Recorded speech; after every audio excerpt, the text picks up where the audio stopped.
Assalamualaikum warahmatullahi wabarakatuh. Perkenalkan, nama saya Risa Ilmiah Agustin dari kelas IF21D dengan NIM 21416255201104. Di sini saya akan menjelaskan materi pertama, itu materi penamaan.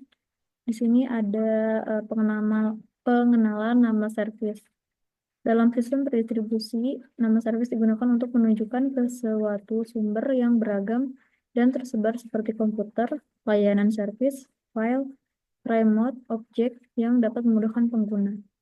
Contoh penamaan pada aplikasi sistem terdistribusi, yang pertama itu URL untuk mengakses suatu halaman web. Yang kedua, halaman email untuk komunikasi antar pemakai. Selain itu, nama servis juga merupakan layanan penamaan yang berfungsi untuk menyimpan naming context, yakni kumpulan binding nama dengan objek. Tugasnya untuk meresolve nama kebutuhan akan penamaan, juga memicu munculnya layanan penamaan naming service yang menyediakan mekanisme dan struktur penamaan objek itu sendiri. Contoh DNS Domain Name Service. Selanjutnya ada name resolution, binding, dan atribut. Name resolution itu nama ditranslasikan ke data resource atau objek tersebut. Yang kedua, binding. Asosiasi antara nama dan objek, biasanya nama diikat bond ke atribut dari suatu objek. Address, atribut kunci dari sebuah entitas dalam sistem terdistribusi. Atribut nilai suatu objek properti. Di sini ada penguraian naming domains untuk mengakses resource dari URL. Contohnya seperti ini. Dan lanjut, tujuan penamaan. Di sini tujuan penamaan itu identifikasinya itu seorang pemakai menginginkan objek atau layanan A, bukan objek atau layanan B. Dan kedua, memungkinkan terjadinya sharing. Lebih dari satu pemakai dapat mengidentifikasi resource dengan nama yang sesuai, tidak harus nama yang sama. Yang ketiga, memungkinkan location independence. Perubahan lokasi tidak menuntut perubahan nama, asalkan lokasi tidak menjadi bagian dari nama resource tersebut. Dan keempat, memberikan kemampuan keamanan security. Jika sebuah nama dipilih secara acak dari himpunan besar integer, maka nama tersebut hanya bisa diketahui dari legitimate resource, bukan dari menebak. Jadi, jika seseorang mengetahui nama objek tersebut, maka dia memang diberitahu, karena sulit sekali menebak nama tersebut. Jenis nama yang pertama di sini username. Username ini dibuat oleh pemakai, yaitu user, merujuk pada suatu objek atau layanan. Dan ketiga ini terdiri dari string of karakter. Contohnya HP201 untuk pencetak dan untuk berkas. Yang kedua ini ada system name. Jadi terdiri dari bit string internal untuk sistem, tidak ditunjukkan untuk manusia. Lebih kompak dari username sehingga dapat dibandingkan dengan lebih efisien. Selanjutnya ada struktur nama, primitif atau flat name, unique identitas, UIDs, tanpa struktur internal, hanya string of bit. Digunakan untuk perbandingan dengan UID lain. Tidak membawa informasi lain, pure name. Sangat berguna dan banyak digunakan karena lokasi dan application independen, sehingga tidak menjadi masalah bagi mobilitas objek.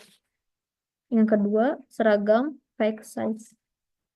Lalu ketiga, compact, mudah disimpan, dipas, dan jika cukup besar, menjadi sulit ditebak.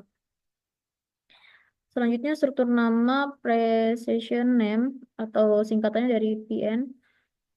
Komposisi dari beberapa nama primitif biasanya disusun secara hierarkis. Contoh, telaga.cs, .ui, .ac.id. Yang kedua, membawa informasi in pure name. biasanya tidak secara unik mengidentifikasikan objek. Beberapa nama biasanya dipetakan ke satu objek. Yang ketiga ada descriptive name, tingkatannya DN. Daftar atribut yang secara bersama-sama mengidentifikasikan objek secara unik. Yang kedua, membawa informasi impure name. Yang terakhir, DN adalah superset dari PN. Dan konteks itu nama selalu diasosiasikan dengan konteks yang mengidentifikasi di mana nama tersebut valid. Ada dua macam konteks, universal context dan relative context. Sasaran fasilitas penamaan, yang pertama efisien, yang kedua terdistribusi, dan ketiga ini tanpa seperti global space, tidak ketergantungan konektivitas, topologi, dan lokasi objek. Dan keempat ini ada mendukung pemetaan money antara nama dan objek untuk memungkinkan multicast. Kelima, mendukung dynamic relocation of object. Jika objek atau proses potensial untuk mobile berpindah-pindahan, jika diperlukan dynamic binding antara nama dan alamat, juga antara alamat dan rute. Kanan memungkinkan local aliases sehingga pemakai dapat mengekspresikan interpretasi semantik mereka terhadap suatu objek. Di sini ada name list. Name list itu terdiri dari dua komponen. Yang pertama name IDs. Name IDs ini berada di klien, bisa satu name agent per klien atau satu nama agent digunakan oleh beberapa klien. Name agent menjadi perantara antara klien dan name service. Fungsinya name agent ini memastikan bahwa lokasi name service terlihat transparan bagi klien program. Fungsi name agent itu berbicara dalam protokol komunikasi yang mengerti name server. Name agent itu mengetahui bagaimana namespace diatur sehingga tahu ke manakah suatu request harus dikirim untuk memperoleh informasi lokasi. Yang kedua itu name server.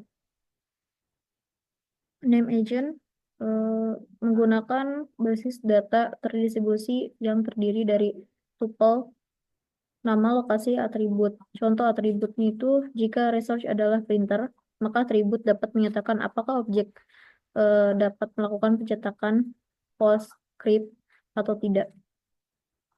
Berikut adalah contoh gambar nama list. Beberapa bentuk name list. Name list ini tersentralisasi adalah name list yang beberapa pada satu mesin.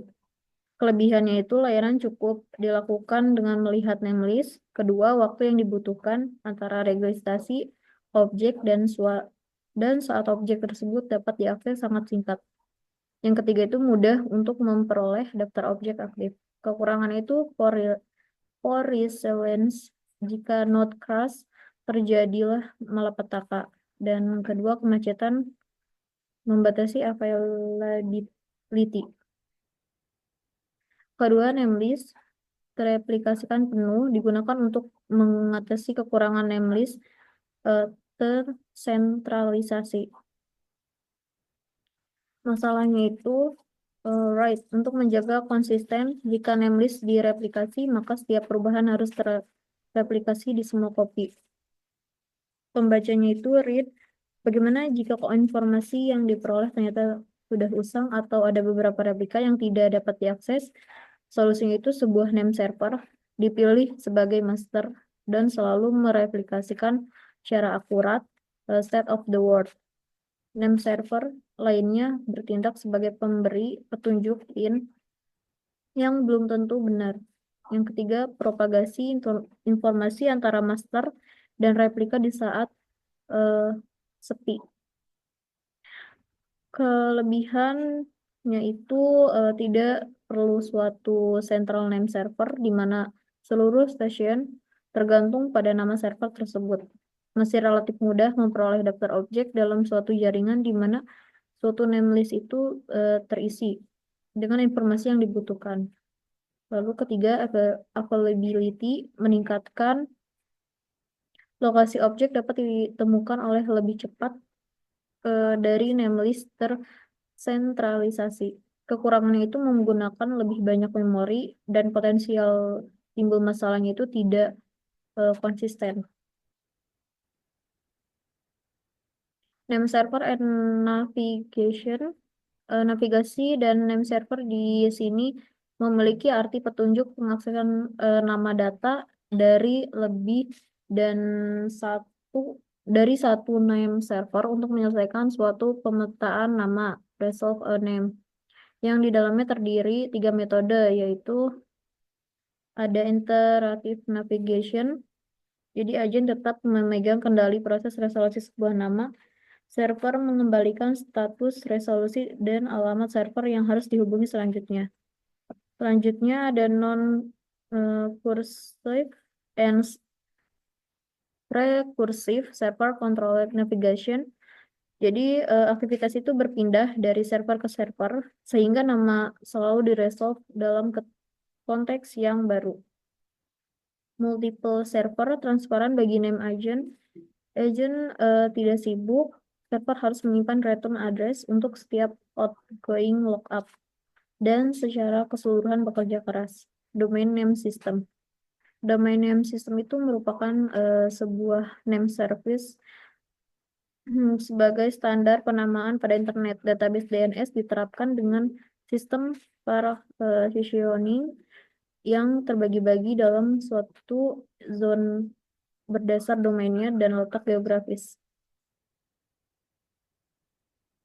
Sekian penjelasan materi yang saya jelaskan. Mohon maaf bila ada salah kata. Wabillahi taufiq wal hidayah. Wassalamualaikum warahmatullahi wabarakatuh.